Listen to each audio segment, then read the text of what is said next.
Salam planter Indonesia, Assalamualaikum warahmatullahi wabarakatuh. Di malam hari yang berbahagia ini menjawab pertanyaan dari sahabat Bro. Assalamualaikum Pak Pendi, waalaikumsalam. Kalau saya menggunakan 138274 plus 0,5 boron ini Pak Pendi, kemudian saya masih menggunakan 1 kg urea dan 1 kg KCl, apakah ada dampak negatifnya? Maka yang harus kita pahami dulu bahwa ketika menggunakan 138274 plus 0,5 boron ini sebenarnya hanya perlu dikombinasikan dengan dolomit saja selama jumlah atau dosis yang diberikan adalah cukup.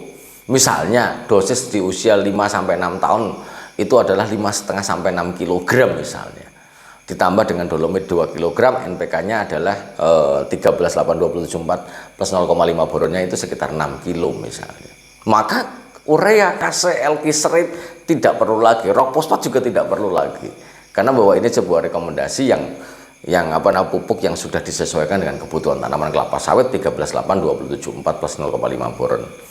Nah, pertanyaannya apakah ada efek negatifnya ketika menggunakan 1 kg urea dan 1 kg KCl sebagai tambahannya?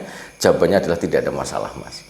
Karena bahwa di dalam pemberian pupuk urea dan KCl untuk kelapa sawit itu sendiri sebenarnya adalah memang berimbang, Mas. 11-12. Ketika jauh perbedaannya, sebagai contoh, pemberian nitrogen dalam bentuk urea, misalnya ureanya 3 kilo, KCl-nya sekilo, ini sering terjadi ketidakseimbangan. Jumlah nitrogen yang terserap oleh kelapa sawit adalah tidak seimbang dengan kalium yang diserap oleh kelapa sawit. Hal ini akan menimbulkan sebuah permasalahan di dalam kelapa sawit. Ada dua hal yang mungkin terjadi. Yang pertama, ketika nitrogen diserap lebih tinggi sampai 2,6 kali dari kaliumnya, maka yang kemungkinan terjadi yang pertama akan terjadinya daun belang pada daun ke-17 sampai ke daun ke-19 atau yang disebut namanya white strip.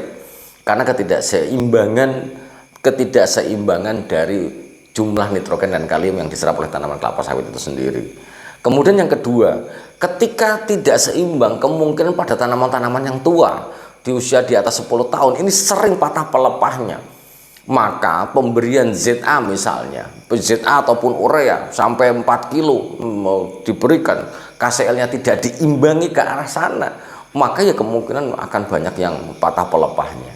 Jadi hanya itu saja yang efek negatifnya. Yang perlu dipahami sekali lagi benang merahnya adalah ketika menggunakan 138274 pastikan dosisnya sesuai dan hanya perlu dikombinasikan dengan dolomit saja, maka sudah cukup untuk memberikan nutrisi bagi tanaman kelapa sawit yang sudah panen. Terima kasih, salam planter Indonesia.